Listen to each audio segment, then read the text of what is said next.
ជំរាបសួរនាងខ្ញុំអ្នករស់អានីតំណាងឲ្យក្រុមហ៊ុន GBS ថ្ងៃនេះនាងខ្ញុំនឹងលើកយកការនិយាយអំពីម៉ាស៊ីន Espresso ម៉ាក Nuova Simonelli ដែលល្បីទូទាំងសកលលោកនិងបទពិសោធន៍ផ្ទាល់ក្នុងការជ្រើសរើសម៉ាស៊ីន Wave Digit ធ្វើជាអាជីវកម្មហាងកាហ្វេដែលនៅក្នុងនោះម៉ាស៊ីនមួយដែលមានការរចនាបថថ្មីស្រឡាងស្រស់ស្អាតនិងជាពិសេសបាននាំមកនូវចំណុចនិងបច្ចេកវិទ្យាដែលម៉ាស៊ីនឆុងកាហ្វេដទៃទៀតមិនមាន Wave Digit គឺជាម៉ាស៊ីនដែលទទួលបានការរចនាយ៉ាងពិសេសសម្រាប់ Barista មានភាពងាយស្រួលក្នុងការប្រើប្រាស់និងប្រកបដោយសុវត្ថិភាពការងារខ្ពស់ហើយសន្សំសំចៃភ្លើងដែលអាចជួយឲ្យម្ចាស់ហាងកាហ្វេចំណេញរយៈពេលវែងនិងការរួមចំណែកការពារបរិស្ថានផងដែរមិនតែប៉ុណ្ណោះម៉ាស៊ីននេះមានសមត្ថភាពខ្ពស់ក្នុងការឆុងកាហ្វេជាមួយឆ្នាំងទឹកដ៏ធំរហូតដល់ទៅ14លីត្រដែលអនុញ្ញាតឲ្យ Barista ឆុងកាហ្វេប្រកបដោយគុណភាពខ្ពស់ទោះមានសភាពមមាញឹកយ៉ាងណាក៏ដោយទាំងអស់នេះគឺជាកត្តាដែលធ្វើឲ្យហាងកាហ្វេកាន់តែមានភាពទាក់ទាញរួមផ្សំនៅការបង្កើតគុណភាពរសជាតិកាហ្វេឲ្យកាន់តែឈ្ងុយឆ្ងាញ់ការបង្កើតផលិតភាពនិងល្បឿននៃសេវាកម្មរួមជាមួយប្រព័ន្ធ Digital ដែលអាចងាយស្រួលក្នុងការត្រួតពិនិត្យអនុវត្តរបស់ម៉ាស៊ីនអញ្ចឹងដើម្បីឲ្យកាន់តែជាច្បាស់សូមអញ្ជើញទស្សនាការចែករំលែកនៅបទពិសោធន៍របស់ហាងកាហ្វេ365 Coffee Cambodia ជំរាបសួរខ្ញុំឈ្មោះទីជា Store Supervisor របស់365 Coffee Cambodia ជាទូទៅការងាររបស់ខ្ញុំនៅក្នុងហាងកាហ្វេមួយនេះគឺជាអ្នកបង្កើតភេសជ្ជៈនិងបង្ហាត់បង្រៀនទៅលើ staff ដែលតាក់ទងទៅនឹងការធ្វើភេសជ្ជៈនៅហាងកាហ្វេមួយនេះតាមពិតទៅហាងកាហ្វេមួយនេះបង្កើតឡើងដោយការមើលឃើញតាក់ទងទៅនឹងគំនិតនិងឱកាសទីផ្សារមួយនៅក្នុងស្រុកដែល management របស់365 Coffee គាត់បានសម្លឹងឃើញថាកាហ្វេដែលជាប្រភេទ local brand នៅក្នុងស្រុកមិនសូវជាមានច្រើននោះទេវាទៅជាហេតុផលមួយដែលធ្វើឲ្យ management 365 Coffee គាត់ចង់បង្កើតហាងកាហ្វេមួយជា local brandអញ្ចឹងនិយាយអំពីប្រវត្តិនៃការរកទិញម៉ាស៊ីន Espresso មុនពេលដំណើរការហាងកាហ្វេមួយនេះ Management 365 Coffee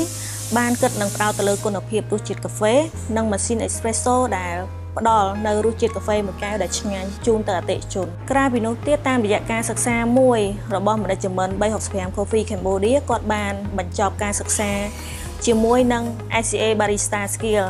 ដោយខាង ICA បានយកម៉ាស៊ីនមួយនេះមកបង្រៀនដែលជា brand របស់ Nova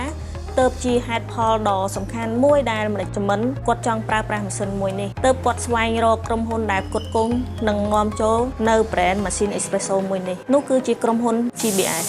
ក្រុមហ៊ុន GBS បានប្រឹក្សាពាក់ព័ន្ធជាមួយនឹងការជ្រើសរើសម៉ាស៊ីនកាហ្វេដែលស័ក្តិសមទៅនឹងទំហំអាជីវកម្មមុខងារភាពទំនើបនៃម៉ាស៊ីនកាហ្វេនិងគុណភាពនៃរសជាតិកាហ្វេដែលជាដំណោះស្រាយខាងក្រុមហ៊ុន GBS ផ្ដល់ជូនហើយក៏ជាបំណងមួយដែលខាង365 Coffee Cambodia កំពុងស្វែងរកហើយអ្វីដែលយើងចង់បាននោះគឺម៉ាស៊ីន model Wave Digit ដែលមានស្តង់ដារទឹក14លីត្របើទោះជាមមាញឹកយ៉ាងណាក៏មិនបារម្ភជាមួយនឹង Soft Infusion Systemដែលមិនងាយធ្វើឲ្យកាហ្វេមានក្លិនឆ្ងៀមបាននិយាយពីបច្ចេកវិទ្យាវិញវាមានមកជាមួយនឹងអេក្រង់ touch screen ដៃរុញនិងទាញសម្រាប់ steam ទឹកដោះគោងាយស្រួលហើយលឿនមុខងារ easy screen ដែលជំនួយក្នុងការ steam ទឹកដោះគោជាមួយនឹងសីតុណ្ហភាពត្រឹមត្រូវហើយវាមានមកជាមួយនឹងឆ្នាំងទឹកដែលរុំ easy long ដែលវាជួយសន្សំសំចៃទៅលើភ្លើងជាផ្នែកមួយដែលម្ចាស់ហាងគ្រប់រូបចង់បានAutomatic Cleaning ក៏ជាការលាងសម្អាតដោយស្វ័យប្រវត្តិវាជួយបានច្រើនជាមួយនឹងការថែទាំម៉ាស៊ីនវាមាន Easy Cleaning with Grip Strip Tray ឬក៏ការលាងសម្អាតកាន់តែងាយស្រួលជាមួយថាសទម្រង់កែវ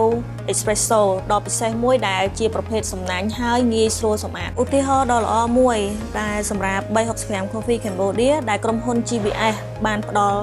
ជាកិច្ចសហការក្នុងការផ្ដល់ជូននៅការធានារយៈពេល2ឆ្នាំសេវាកម្មជួសជុលនិងថែទាំដែលមានមកជាមួយនឹងគ្រឿងបន្លាស់គ្រប់គ្រាន់ងាយស្រួលសម្រាប់ការជំនួសនិងជួសជុលរយៈពេលខ្លី